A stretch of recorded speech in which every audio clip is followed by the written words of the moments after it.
Hello guys, welcome back to my channel blog of Swagata. তো আজকের দিনটা হচ্ছে 24 ফেব্রুয়ারি, আর আজকে যাব আমি আমার পছন্দের জায়গায়, সেটা হচ্ছে পাহাড়।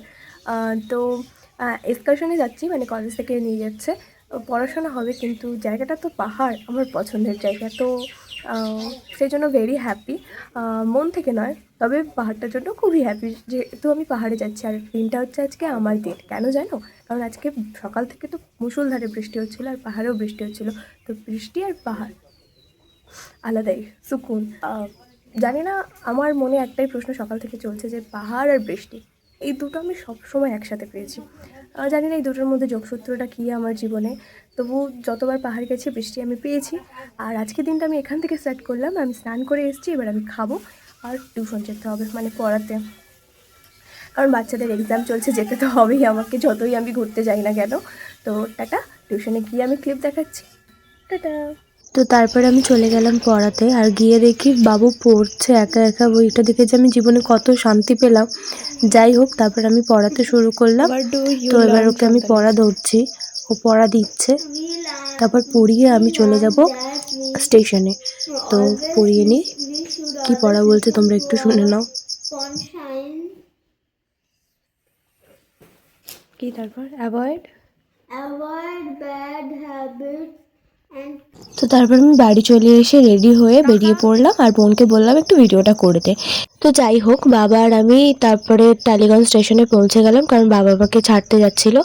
তো টালিগঞ্জ স্টেশন থেকে আমরা যাব শিয়ালদা স্টেশনে। এই ট্রেনটাতে আমরা উঠবো না, উঠবো পরেরটাতে। কিন্তু পরেরটা যে এত দেরি করে আসবে বুঝতে পারিনি। প্রায় 45 মিনিট আমরা ওখানে বসেছিলাম। লাস্টে গিয়ে আমার প্যানিক হয়ে গেছিলো। তো অনেকক্ষণ পরে ফাইনালি ট্রেনটা এলো। এবার আমরা ফট করে শিয়ালদা স্টেশনে চলে যাব। তো যাই হোক, এসে গেছি। আর বাবা বলছিল ভিডিও কেন করতে, আমি বলছি এটা মাস্ট। যাই হোক, 14 নম্বর প্ল্যাটফর্মে আমাদের কাঞ্চনকন্যা এক্সপ্রেস চলে এসছে। আর বাবাকে আমি তারপরে সি অফ করে দিলাম, মানে টাটা বলে দিলাম।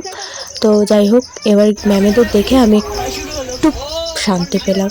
তো আমাদের একটা ম্যাম আমাদের এই পার্কটা গিফট করেছিল, তো আমরাই সেটা খাচ্ছিলাম। আর খাওয়ার আগে ফটো তোলাটা মাস্ট। তো যাই হোক, তারপর ট্রেনের ধারে একটু গিয়ে ভিডিও করছিলাম। আর এখানে একটা পুলিশ এসে, মানে রেল পুলিশ এসে আমাদের খুব বকেছিল। যাই হোক, আমার উচিত হয়নি ওটা করা। তো তারপরে ইউনিফর্ম পরা দুটো বন্ধু আমাদের খাবার সার্ভ করতে এসেছিলো, রাতের ডিনার। তো রাতের ডিনারে ছিল জল আর বিরিয়ানি। বিরিয়ানিটা খুব টেস্টি ছিল। যাই হোক, রাতের ডিনারটা খুব ভালো হয়েছিল। তারপরে এরা দুজন এসে গল্প করতে বসে গেল। ও গল্প করছিল, আমরা একটু গল্প শুনছিলাম। তারপর খাবারটা নিলাম, তারপরে ফটো তুললাম। ফটো তুলে খেতে শুরু করে দিলাম। তারপর খাওয়ার শেষে মনে পড়লো যে খাওয়ারও একটা ভিডিও করা উচিত। তো আমার সামনের বন্ধুটাকে বললাম একটু ভিডিও করে দে। ও একজন ব্লগার, ওর ভিডিওটা করার সময় মনে পড়লো যে আমাকেও ভিডিও করতে হবে, তাই জন্য ওকে বললাম যে একটু করে দেয়। এটা শোনো, বাড়ি থেকে বালিশ বানিয়ে এনেছিল রাতে শোয়ার জন্য। তো যাই হোক, রাতে ভিউ দেখাবো বলে ফোনটা খুললাম, কিন্তু বাইরে কিছুই দেখা যাচ্ছে না, শুধু অন্ধকার কালো আর কিছুই না। যাই হোক, তারপর আমরা শুয়ে পড়লাম। সবাইকে একটু দেখিয়ে দিলাম কে কোন বার্তা আছে, এটা আমার মনে রাখার জন্য। তো গুড নাইট। তো দেখা হবে পরের দিন সকালবেলা। Hello guys, good morning. সকাল হয়ে গেছে, তো আমরা ফ্রেশ ট্রেশ হয়ে গেছি। এবার আমরা বসে থাকবো, ম্যামেরা উঠলে যা হবে হবে দেখা যাবে। তো টাটা। আমরা যখন উঠেছিলাম তখন আলোই ফোটেনি, তাই জন্য তখনকার ভিউ তো দেখাতে পারিনি। তাও একটু সকাল হতে, তখন আই থিঙ্ক 6:30 থেকে 7টা বাজে, তখনকার ভিউ দেখাচ্ছি। কিন্তু অনেকটাই কুয়াশা। যাই হোক, এবার ঠান্ডাটা আস্তে আস্তে লাগা শুরু হয়েছে। তো ম্যামেরা কফি খাচ্ছিল, আর আমাদের তাই জন্য অফার করলো চা। তো আমরা বললাম সকালবেলা একটু লাল চা খাবো। তো চা খাচ্ছিলাম, আর বাইরের এই সবুজ ভিউটা দেখতে এত সুন্দর লাগছিল সকালবেলা। মানে বাড়িতে যদি এরকম হতো তো প্রতিদিনই সকালবেলা উঠতাম। জাস্ট কিডিং, কোনোদিনই উঠতে পারতাম না। তো এই যে জমির ভাগ ভাগ, এই জিনিসটাই আমার খুব খুব ভালো লাগে। তো যাই হোক, তারপর আমরা পৌঁছে গেলাম শিলিগুড়ি জাংশনে। তো এবারে নামতে হবে আমাদের। তারপর আমরা আস্তে আস্তে গুটি গুটি পায়ে যাবো হোমস্টের দিকে। কিন্তু হোমস্টেতে আমাদের 3 ঘন্টা লাগার জায়গায় 5 ঘন্টা লাগিয়েছে। কে লাগিয়েছে জানি না, না ড্রাইভারের দোষ না আমাদের দোষ, কার দোষ আমরা বলতে পারবো না। যাই হোক, দিনটা পেরিয়ে গেছে। তো আমরা যাচ্ছি এখন ট্রলিটাকে নিয়ে গুটি গুটি পায়ে। ট্রলিটা আমার কল্পনার তুলনায় অনেক ভারী হয়ে গিয়েছিলো, তবু কষ্ট করে টেনে টেনে নিয়ে যাচ্ছি। যাই হোক, এই যে শুকনো রাস্তাটার মধ্যে দিয়ে যাচ্ছি, সেটা দিয়ে তো রাত্রেবেলা গেলে খুবই ভালো লাগতো, কিন্তু যেতে পারিনি, সকালবেলায় যেতে হলো, তাও খুব ভালো লাগছিল। তারপর আমরা একটা জায়গায় নেমেছিলাম ব্রেকফাস্ট করার জন্য। আমরা এখন তো খেতে একজন কি নেমেছি, বলছে মানে দেখো, ব্রেকফাস্ট করতে নেমেছি। তো কি দেয় দেখি। ও দেখো পাহাড় পাহাড়। যাই হোক, তো আমরা ব্রেকফাস্ট করতে নেমেছিলাম, আর ব্রেকফাস্টে ছিল হচ্ছে কি ছিল দেখে নাও তোমরা, আমি ভুলে গেছি এখন। আর পিছনে ওরা ফালতু বক বক বক বক করে যাচ্ছে, কি বলছে ওরা নিজেরাও আদৌ জানে কিনা আমি জানি না, জাস্ট ইগনোর দেম।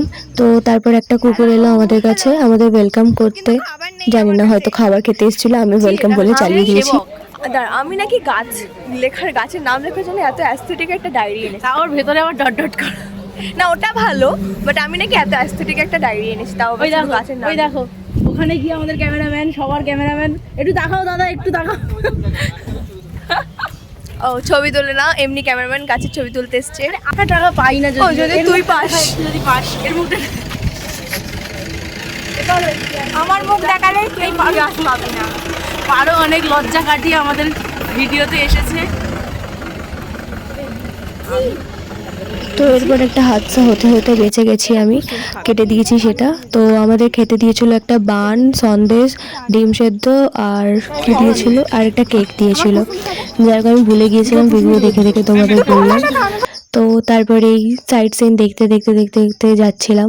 নদীটাকে অনেকবার নেওয়ার চেষ্টা করার পরে ফাইনালি নিতে পারলাম, তবু ভালো করে নিতে পারিনি, শুধু গাড়ি এসেই যাচ্ছে এসেই যাচ্ছে। তো এসব বাদ দাও, সামনে একটা অসাধারণ ভিউ আমি দেখতে পেয়েছি, আমার খুব ভালো লেগেছে, সেটা হচ্ছে বাগান বিলাস আর আমের বকুল উপর নিচ করে কন্ট্রাস্টে আছে, আমার খুব ভালো লেগেছে। আর এই ময়ূরটা আমাদের গাড়ির সামনে ছিল, পিখম মেলে, তাও আবার পেছন দিকে।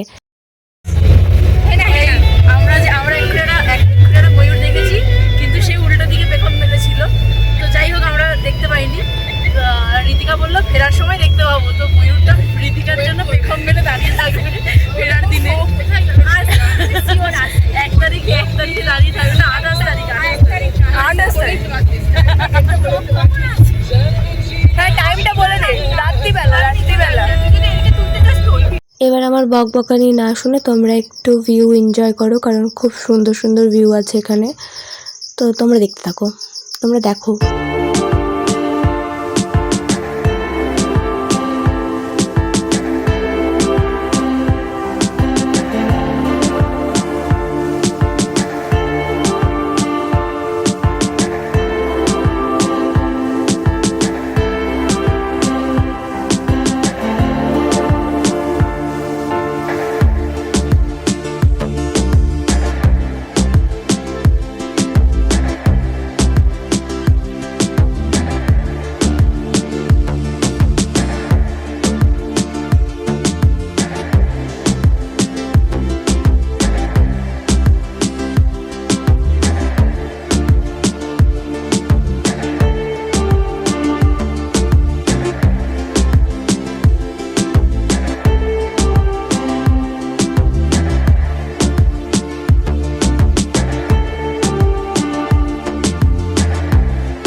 তো তারপর ড্রাইভারদের একটু ওয়াশরুম যাওয়াতে আমরা একটু পা সোজা করতে নেমেছিলাম, কারণ ওরা না নামলে তো আমরা নামতে পারতাম না।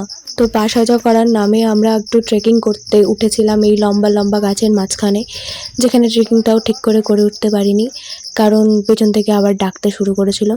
তো যাই হোক, এইটুকু হেঁটে ভিডিও করে চলে এলাম হোমস্টেতে। আমরা হোমস্টেতে ব্যাগটা না নিয়ে আমি যাচ্ছিলাম ভিডিও করতে। তো যাই হোক, এবার ব্যাগ ফ্যাগ নিয়ে রুমের মধ্যে রেখে দিয়ে একেবারে সোজা গেলাম লাঞ্চ করতে। লাঞ্চে ছিল গরম ভাত, ঠান্ডা হয়ে গেছিলো যেটা। তারপরে কি দেবে দেখি, ভুলে গেছি কারণ। তারপর দিল পাঁপড় ভাজা, এবার বোধহয় ডাল দেবে, হ্যাঁ ডাল দিল। এবার কি দেবে আমি জানি না, ভুলে গেছি, আবার দেখতে হবে। ও এবার দেবে একটা পালংয়ের চচ্চড়ি, মনে পড়েছে, দেখো তোমরা, পালংয়ের চচ্চড়ি দেবে। তারপরে কি দেবে আমি জানি না, ও হ্যাঁ মাছের ঝাল দেবে, হ্যাঁ এই তো মাছের ঝাল দিয়েছে। তো যাই হোক, ফালতু বকবকানি ছেড়ে একটু তোমরা একটু ভালো কথা শোনো। আউটরোটা বসেও নেওয়া যেত, কিন্তু আমি শুয়ে পড়েছি। তো আমরা হোমস্টেতে পৌঁছে গেছি। আজকের ভিডিও এইটুকু, আমি খুব টায়ার্ড। Tata bye bye.